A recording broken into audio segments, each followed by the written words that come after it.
These details are what makes it look good to me. Hundreds of hours. A few thousand axolotls into the earth. Oh, but Plato, that's cheating. Absolutely not. Time to fall. Is it perfect? Kill more gigantic. I'm Plato, and this is Plato's Republic.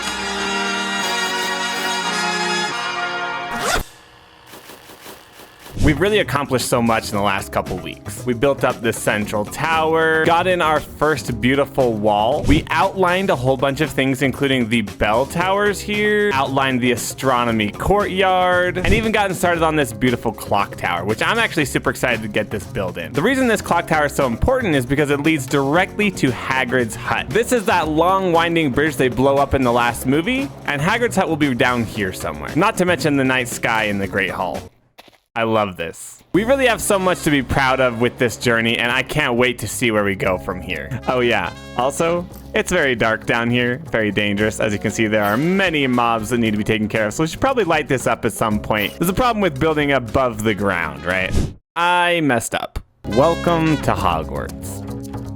I thought I was doing these walls right. I put them too close. So moving all of these walls back by 4 blocks, I have to redo them. So this part of the castle is the quad. Basically, it's this giant courtyard here. And the reason I need to push it back is because I want this detail on the inside. It doesn't really need to be there. Some would say maybe, but I don't know. These details are what makes it look good to me. The first time I did it out at the edge of the roof here. I didn't realize I needed an extra 4 feet. I didn't take my time to plan it. And that, ladies and gentlemen, is why you are very careful when planning things out like this, because this has been probably an extra 4 hours of work because I messed it up, and this is already taking hundreds of hours. So yeah, that's my bad. So let's get to it.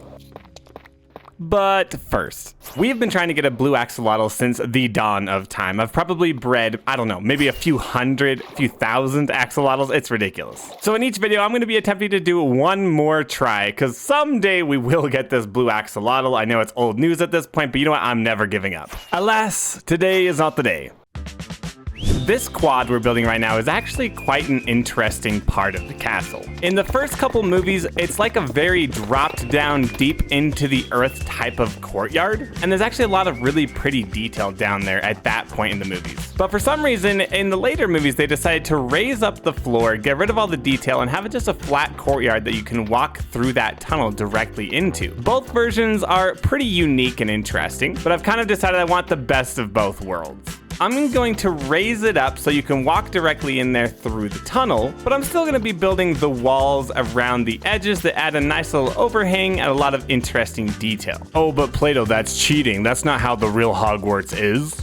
The truth is, this Hogwarts is kind of my own version anyway. I could do it exactly to the perfect scale and exactly like what they did with the movies, but there's many different versions of the movies, and so I'd rather just pick my favorite parts and make something that's interesting and unique to me. If other people want to check it out, that's totally fine, but at the end of the day, this project is more of my own project and for my own love. It's not inaccurate, it's just a meshing of the 2 generations, which I think is kind of cool in its own right. I honestly think that's a really important point in life in general. People are going to tell you how to do your creative projects, how to live your life, how to do things that you care about. For some reason, they think they have a better perspective than you. And while it is important to listen to feedback and take other people's ideas into consideration, I think it's very important to trust your intuition, do something that you can get behind and care about. Because if you're constantly doing something that other people want you to do, you're never going to have that passion that's required to really put your all into it. I'd rather have something that is a great project to me and less appealing to other people than something that other people revere but you personally feel unsure about. So that's my little inspiration of the day.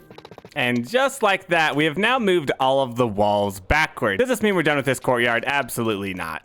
Everything is now in the correct spot. However, we now need more blocks because unfortunately, as you can see, moving it back left us with some spaces in each corner. That being said, it does feel a lot more roomy. We're also gonna have to fix the empty floor spot here. I will say though, right now I do not have the materials, so it is time to farm. There are about 7 different block types in this gradient. Probably the most annoying going to are these two right here. Mud bricks and packed mud. The problem is I need both mud and wheat for each of these. After that, the rest is basically just mining, and lucky for me, I've been getting plenty of stone from this giant lake that I'm mining out, so stone's not really an issue for me if I'm being honest. It's really great. My current system for the wheat that I need for these mud bricks is this farm right here. Is it perfect?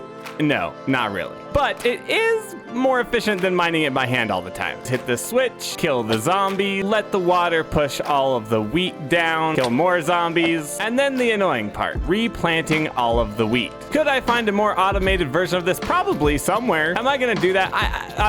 For all intents and purposes, this does just fine. The problem is we are building a gigantic castle, and so this can be slightly annoying. So I think the best thing to do is just to continue using this, maybe make it slightly bigger. If you have a better suggestion, please let me know in the comments, because automated wheat would probably be a good idea. So it's a little more than a stack per minute, which honestly is not too bad. The annoying part about mud bricks though is that is only half the recipe. The other half is this glorious block here.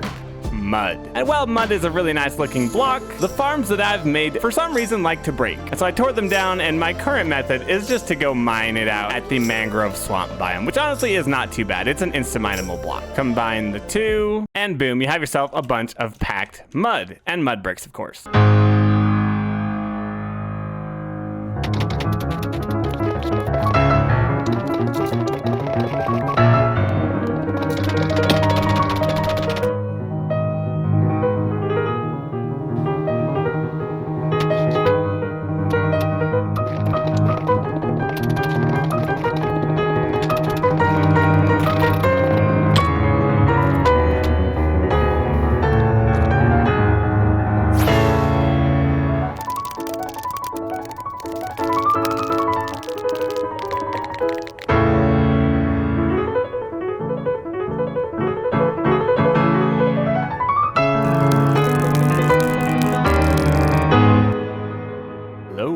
Hello?